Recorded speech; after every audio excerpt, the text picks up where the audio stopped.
Hello friends. पहले आज मैं एक डिस्क्लेमर पढ़ना चाहूँगा। तो पहला डिस्क्लेमर है कि इस वीडियो का उद्देश्य किसी की भावनाएं आहत करना नहीं है।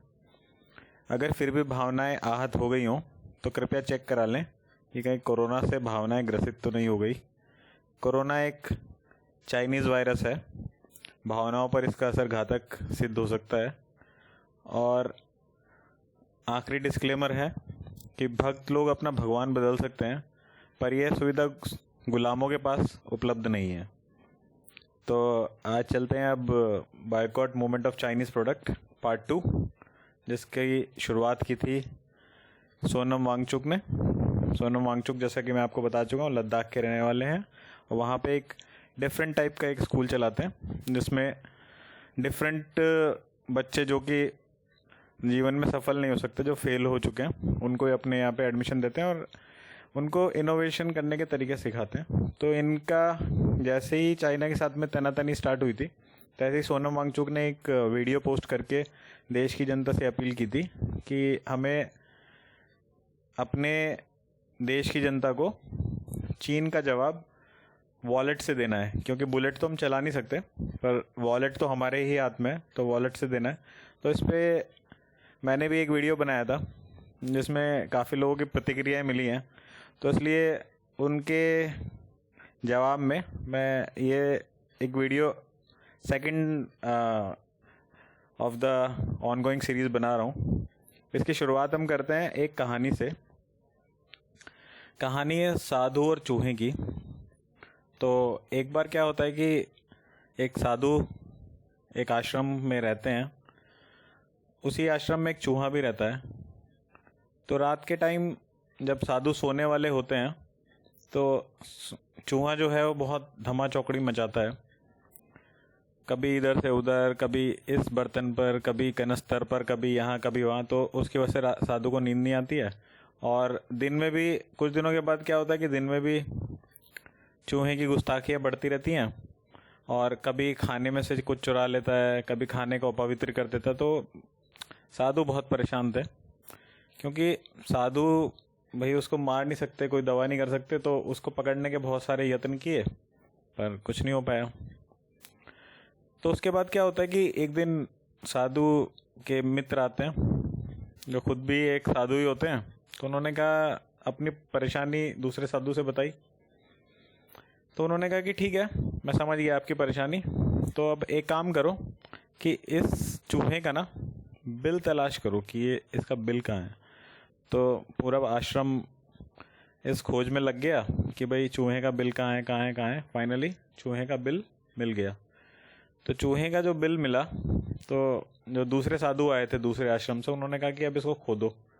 तो जब उन्होंने उसको खोदा तो उसमें कुछ रुपए के सिक्के, कुछ चावल बचे हुए, कुछ दाल, कुछ गेहूँ, कुछ अनाज, मतलब कुछ कपड़ा, कुछ अपने कपड़े के कतरन, कुछ कागज़ के कतरन, तो ये सब सामान मिला।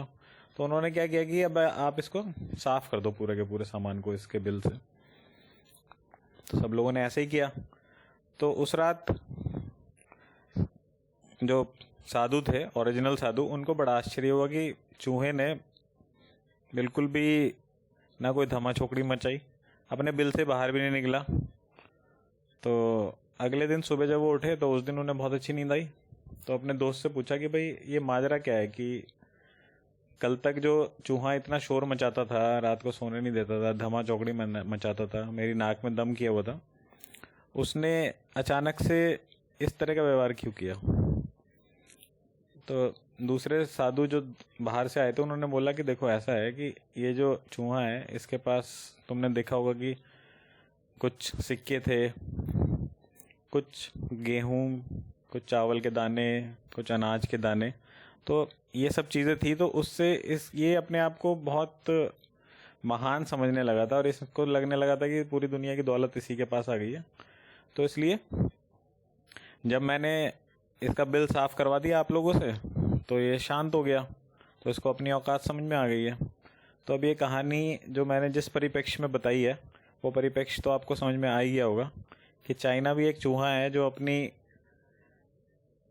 जो आर्थिक शक्ति है उसके आधार पर बहुत ज़्यादा उछल कूद रहा है। और जैसे कि पिछले वीडियो में मैंने आपको बताया था कि हमारा जो 2018-19 का व्यापार घाटा है वो चाइना के साथ में 4,44,000 करोड़ के आसपास का है।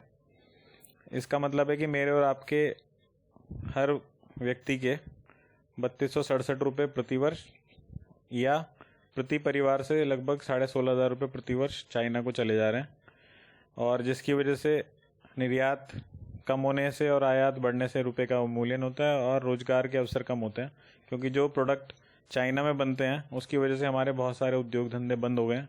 बहुत सारे लोग कह रहे हैं कि हम लोग इतने कम्पिटिटिव नहीं हैं, तो उसके बारे में वीडियो में बाद में बनाऊंगा कि बहुत सारे क्षेत्र ऐसे थे जिसको चाइना ने दूसरे तरह से बर्बाद किया है। ज़रूरी नहीं है कि उसने डायरेक्टली बर्बाद किया, तो उसके बारे में आपको वीडियो बाद में बनाऊंगा, क्योंकि कंपटीशन दो तरह के होते हैं, एक फेयर कंपटीशन और एक अनफेयर कंपटीशन। तो चाइना ने बहुत सारे अनफेयर कंपटीशन का भी ट्रिक्स का यूज़ करते हुए इंडिया के बहुत सारे उद्योगों को नुकसान पहुंचाया, जिसका एक एग्जांपल मैं दे ही देता हूं आपको, जिसका एग्जांपल BHEL है। BHEL टरबाइन बनाती थी और पूरे इंडिया में ऑलमोस्ट 80% ऑर्डर BHEL के पास ही जाते थे, जिसको चाइनीज़ कंपनियों ने अपनी विभिन्न प्रकार की ट्रिक्स का यूज़ करते हुए एक तरह से आज की डेट में BHEL के कारोबार को बहुत ज़्यादा नुकसान पहुंचाया, जिसके बारे में जिक्र मैं अगली वीडियो में करूंगा। तो कम से कम जैसे कि सोनम वांगचुक ने भी कहा है, और मेरी भी आपसे अपील है कि आप इमीडिएटली अपने फ़ोन से चाइनीज़ ऐप तो डिलीट कर ही दीजिए, क्योंकि चाइनीज़ ऐप वैसे भी सिक्योरिटी के, आपके फ़ोन के सिक्योरिटी के लिए ही हानिकारक हैं।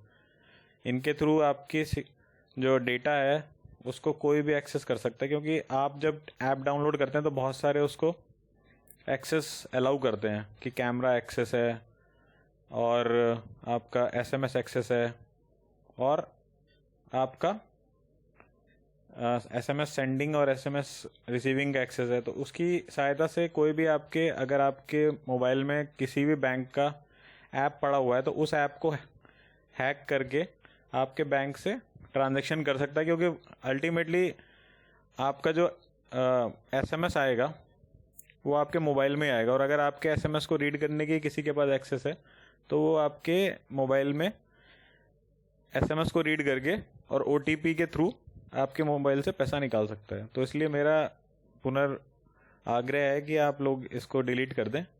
और टिकटॉक का एग्जांपल मैंने पिछली बार भी दिया था कि टिकटॉक का जो वर्ल्ड का शेयर है उसका 45% इंडिया से आता है और सिर्फ 8% चाइना से आता है। तो अगर इतना ही अच्छा है टिकटॉक, तो चाइना में क्यों नहीं लोग इस्तेमाल करते, जबकि चाइना और इंडिया की आबादी तो बराबर ही है ना।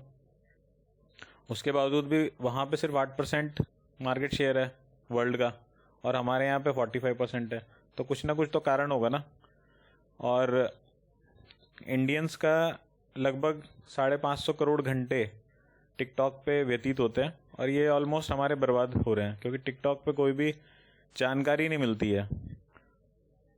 लोग अश्लील टाइप की वीडियो बनाते रहते हैं और उसी में खुश होते रहते हैं, और अल्टीमेटली हमारे युवा का टाइम ही बर्बाद हो रहा है। इसके अलावा जो टिकटॉक है उसमें सारी लड़ाई जो होती है वो डिजिटल प्लेटफॉर्म पे जो ऐड दिए जाते हैं उसकी होती है, जिसका मार्केट शेयर लगभग 35,500 करोड़ का है। तो जितना आप टिकटॉक को यूज़ कर रहे हैं तो उतना ही इस डिजिटल प्लेटफॉर्म पे ऐड जो आ रहे हैं उसके थ्रू पैसा चाइना के पास जा रहा है। इसमें भी बहुत सारे लोगों को आपत्ति है कि हम लोग ऐप डिलीट करके और चीज़ों का बहिष्कार करके क्या हासिल कर लेंगे, तो उसके बारे में बाद में बात करेंगे। अभी तो आप अपनी सिक्योरिटी के लिए भी इसको डिलीट कर दें तो बेटर है, क्योंकि अगर इंडिया और चाइना में साइबर वॉर होती है तो अल्टीमेटली शिकार वही लोग होंगे जिनके पास चाइनीज़ ऐप है। और मेरा पुनः आग्रह है कि आप इस मुहिम को सफल बनाएं, क्योंकि जैसे ग्लोबल टाइम ने कहा था कि चाइनीज़ क्वालिटी गुड को इंडियंस जो हैं वो अपने आप को रोक नहीं सकते खरीदने से। तो कहीं ग्लोबल टाइम की बात सच ना हो जाए। ग्लोबल टाइम चाइना का मुखपत्र है, चाइनीज़ सरकार का, तो चाइनीज़ सरकार जो सोचती है वही वो लिखता है अपने यहाँ पे। तो इसलिए ऐसा ना हो जाए कि देश हार जाए और चाइनीज़ जीत जाएं, तो इसलिए कृपया करके ग्लोबल टाइम के इस मिथक को तोड़ दें कि इंडियंस एकजुट नहीं हो सकते और इंडियंस हमारा बहिष्कार नहीं कर सकते। और मैंने अपने सारे चीनी ऐप